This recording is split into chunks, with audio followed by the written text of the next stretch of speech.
प्यारे बच्चों के लिए प्यारी प्यारी सबक आमोज 4 कहानियाँ। ਇੱਕ ਸੁੰਦਰ ਪਹਾੜੀ ਪਿੰਡ ਵਿੱਚ ਇੱਕ ਛੋਟਾ ਬੱਕਰੀ ਦਾ ਬੱਚਾ ਸੀ ਜਿਸ ਦਾ ਨਾਮ ਸੀ ਮਿੰਨੀ। ਮਿੰਨੀ ਦੀਆਂ ਲੰਬੀਆਂ ਸੁਨਹਿਰੀਆਂ ਲੰਬੀਆਂ ਨੂੰ ਦੇਖ ਕੇ ਸਾਰੇ ਪਿੰਡ ਦੇ ਲੋਕ ਉਸ ਨੂੰ ਪਿਆਰ ਕਰਦੇ ਸਨ। ਪਰ ਮਿੰਨੀ ਦੀ ਇੱਕ ਸਮੱਸਿਆ ਸੀ, ਉਹ ਹਮੇਸ਼ਾ ਬਹੁਤ ਜ਼ਿਆਦਾ ਉਤਸ਼ਾਹੀ ਰਹਿੰਦੀ ਸੀ ਅਤੇ ਹਰ ਸਮੇਂ ਖੇਡਣ ਲਈ ਤਿਆਰ ਰਹਿੰਦੀ ਸੀ। ਇੱਕ ਦਿਨ ਮਿੰਨੀ ਨੇ ਸੋਚਿਆ ਕਿ ਉਹ ਪਹਾੜਾਂ ਦੀ ਚੋਟੀ ਤੇ ਜਾਣਾ ਚਾਹੁੰਦੀ ਹੈ। ਉਸਨੇ ਆਪਣੇ ਦੋਸਤਾਂ ਬੱਕਰੀਆਂ ਨੀਰੀ ਅਤੇ ਗੀਤੀ ਨੂੰ ਆਪਣੇ ਨਾਲ ਲੈ ਲਿਆ। ਤਿੰਨੋਂ ਨੇ ਸਵੇਰੇ ਸਫ਼ਰ ਸ਼ੁਰੂ ਕੀਤਾ। ਜਿਵੇਂ ਉਹ ਉੱਪਰ ਚੜ੍ਹਦੇ ਗਏ, ਮਿੰਨੀ ਦੇ ਮਨ ਵਿੱਚ ਚੁਣੌਤੀਆਂ ਦਾ ਡਰ ਚੜ੍ਹਨ ਲੱਗਾ, ਪਰ ਉਸਨੇ ਆਪਣੇ ਦੋਸਤਾਂ ਨੂੰ ਦੇਖ ਕੇ ਹਿੰਮਤ ਨਹੀਂ ਹਾਰੀ। ਜਦੋਂ ਉਹ ਚੋਟੀ ਤੇ ਪਹੁੰਚੇ, ਉੱਥੇ ਇੱਕ ਸੁੰਦਰ ਦ੍ਰਿਸ਼ ਸਜਿਆ ਸੀ। ਸਾਰੇ ਪਿੰਡ ਦੇ ਘਰ, ਬਾਗਾਂ ਅਤੇ ਨਦੀਆਂ ਦੀਆਂ ਲਹਿਰਾਂ ਇੱਕ ਦੂਜੇ ਨਾਲ ਮਿਲ ਕੇ ਇੱਕ ਖੂਬਸੂਰਤ ਚਿੱਤਰ ਬਣਾਉਂਦੀਆਂ ਸਨ। ਮਿੰਨੀ ਨੇ ਸੋਚਿਆ, ਇਹ ਸਭ ਕੁਝ ਦੇਖਣ ਲਈ ਮੈਂ ਕਿੰਨਾ ਮਿਹਨਤ ਕੀਤੀ। ਉਸਨੇ ਆਪਣੇ ਦੋਸਤਾਂ ਨਾਲ ਮਿਲ ਕੇ ਖੁਸ਼ੀਆਂ ਮਨਾਈਆਂ, ਪਰ ਜਦੋਂ ਉਹ ਵਾਪਸ ਆਉਣ ਲੱਗੇ, ਮਿੰਨੀ ਦੇ ਪੈਰਾਂ ਦੇ ਹੇਠਾਂ ਇੱਕ ਚੀਜ਼ ਆ ਗਈ। ਉਹ ਇੱਕ ਛੋਟਾ ਜਿਹਾ ਬੱਚਾ ਸੀ ਜੋ ਰੋ ਰਿਹਾ ਸੀ। ਮਿੰਨੀ ਨੇ ਆਪਣੇ ਦੋਸਤਾਂ ਨੂੰ ਕਿਹਾ, ਸਾਨੂੰ ਇਸ ਨੂੰ ਮਦਦ ਕਰਨੀ ਚਾਹੀਦੀ ਹੈ। ਤਿੰਨੋਂ ਨੇ ਮਿਲ ਕੇ ਉਸ ਬੱਚੇ ਨੂੰ ਸੰਭਾਲਿਆ ਅਤੇ ਉਸ ਨੂੰ ਆਪਣੇ ਪਿੰਡ ਵਿੱਚ ਲੈ ਆਏ। ਜਦੋਂ ਉਹ ਪਿੰਡ ਵਿੱਚ ਵਾਪਸ ਆਏ, ਸਾਰੇ ਲੋਕਾਂ ਨੇ ਉਹਨਾਂ ਦੀ ਸਹਾਇਤਾ ਦੀ ਪ੍ਰਸ਼ੰਸਾ ਕੀਤੀ। ਮਿੰਨੀ ਨੇ ਸਿੱਖਿਆ ਕਿ ਸੱਚੀ ਖੁਸ਼ੀ ਦੋਸਤਾਂ ਅਤੇ ਸਹਾਇਤਾ ਵਿੱਚ ਹੈ। ਉਸਨੇ ਆਪਣੇ ਦੋਸਤਾਂ ਨਾਲ ਮਿਲ ਕੇ ਬੱਚੇ ਦੀ ਦੇਖਭਾਲ ਕੀਤੀ ਅਤੇ ਉਹਨਾਂ ਨੇ ਇਕੱਠੇ ਖੁਸ਼ੀਆਂ ਮਨਾਈਆਂ। ਇਸ ਤਰ੍ਹਾਂ ਮਿੰਨੀ ਅਤੇ ਉਸਦੇ ਦੋਸਤਾਂ ਨੇ ਸਿੱਖਿਆ ਕਿ ਸਫ਼ਰ ਦਾ ਅਸਲ ਮਜ਼ਾ ਇਕੱਠੇ ਹੋਣ ਅਤੇ ਇੱਕ ਦੂਜੇ ਦੀ ਮਦਦ ਕਰਨ ਵਿੱਚ ਹੈ। एक बार की बात है, पिंक पैंथर एक खूबसूरत सपनों की दुनिया में पहुंच गया। यह दुनिया रंग बिरंगी थी, जहां आसमान में बादल नहीं बल्कि रंगीन तितलियां उड़ती थीं। पिंक पैंथर ने देखा कि चारों ओर फूलों की खुशबू फैली हुई है और पेड़ भी गा रहे हैं। पिंक पैंथर ने अपनी प्यारी मुस्कान के साथ एक चमकीले नीले फूल की ओर बढ़ा। जैसे ही उसने उसे छुआ, फूल ने कहा, नमस्ते पिंक पैंथर, मैं तुम्हें इस सपनों की दुनिया में एक अद्भुत यात्रा पर ले जाऊंगा। प्यादादार पिंक पैंथर ने खुशी से कहा, अब हाँ, मैं तैयार हूं। फूल ने अपनी पंखुड़ियों को फैलाया और पिंक पैंथर को अपने साथ उड़ने के लिए बुलाया। वे दोनों आसमान में उड़ने लगे, जहां उन्होंने एक जादुई झील देखी। झील के पानी में इंद्रधनुषी रंग थे। पिंक पैंथर ने झील के किनारे पर एक सुनहरी मछली को देखा। मछली ने कहा, अगर तुम मुझसे दोस्ती करोगे तो मैं तुम्हें अपनी जादुई शक्ति दूंगी। प्यार पिंक पैंथर ने मुस्कुराते हुए कहा, और मैं तुम्हारा दोस्त बनना चाहता हूँ। प्यासा मछली ने खुशी से पानी में उछलते हुए कहा, सच तो चलो हम एक साथ खेलते हैं। प्यार पिंक पैंथर और मछली ने झील में तैरते हुए मजे किए। उन्होंने पानी के नीचे रंग बिरंगे मोती और सुनहरी कंकड़ इकट्ठा किए। थोड़ी देर बाद पिंक पैंथर ने देखा कि एक बड़ा बादल आ रहा है जो सब कुछ काले रंग में बदलने लगा। पिंक पैंथर ने मछली से कहा, यह हमें कुछ करना होगा। मछली ने कहा, मैं तुम्हें अपनी जादुई शक्ति दे सकती हूँ, लेकिन तुम्हें इसे सही तरीके से इस्तेमाल करना होगा। पिंक पैंथर ने अपनी आंखें बंद की और अपनी इच्छा का ध्यान किया। जैसे ही उसने अपनी आंखें खोली, उसने देखा कि उसके चारों ओर एक चमकदार प्रकाश फैल गया। वह प्रकाश बादल को दूर कर रहा था।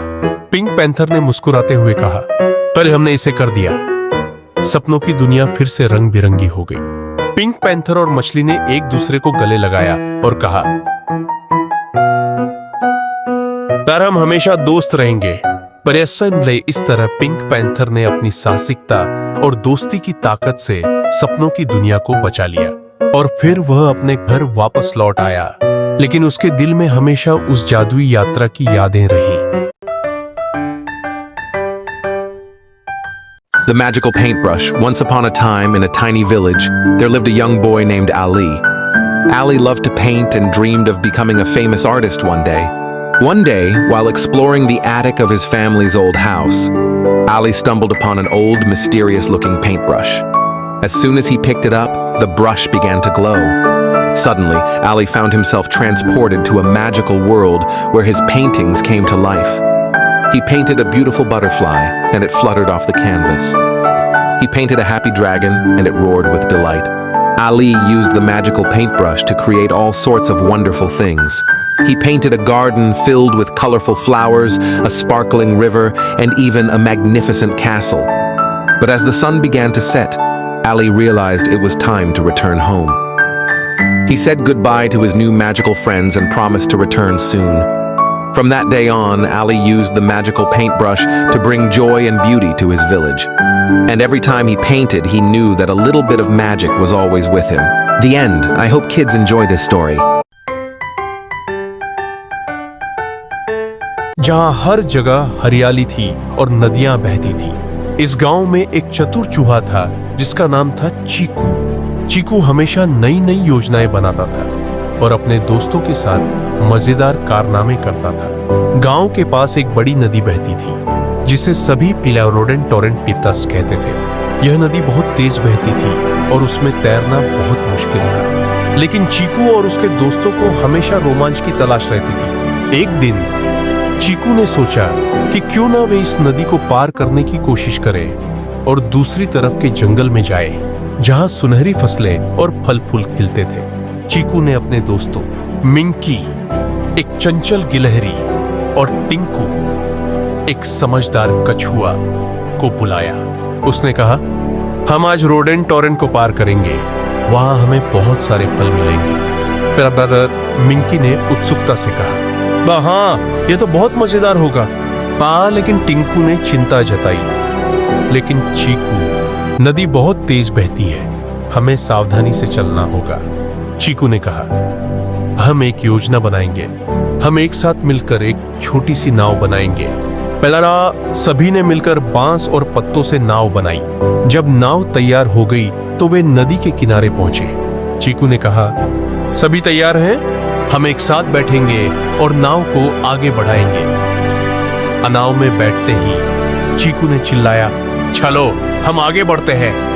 टासी नाव धीरे धीरे नदी में तैरने लगी, लेकिन अचानक तेज लहरों ने नाव को हिला दिया। मिंकी ने डरते हुए कहा, बेटे, चीकू ने हिम्मत नहीं हारी और बोला, नहीं, हम एक साथ हैं, बस मुझे मेरा हाथ पकड़ो। सर वे सभी एक दूसरे का हाथ पकड़कर नाव को स्थिर रखने की कोशिश करने लगे। चीकू ने अपनी बुद्धिमानी से नाव को सही दिशा में मोड़ दिया। धीरे धीरे वे नदी के बीचों बीच पहुंच गए। वहां से उन्होंने दूसरी तरफ के जंगल को देखा जो रंग बिरंगे फूलों और फलों से भरा हुआ था। आखिरकार उन्होंने नदी पार कर ली और जंगल में पहुंच गए। वहां उन्होंने स्वादिष्ट फल खाए और खुशी मनाई।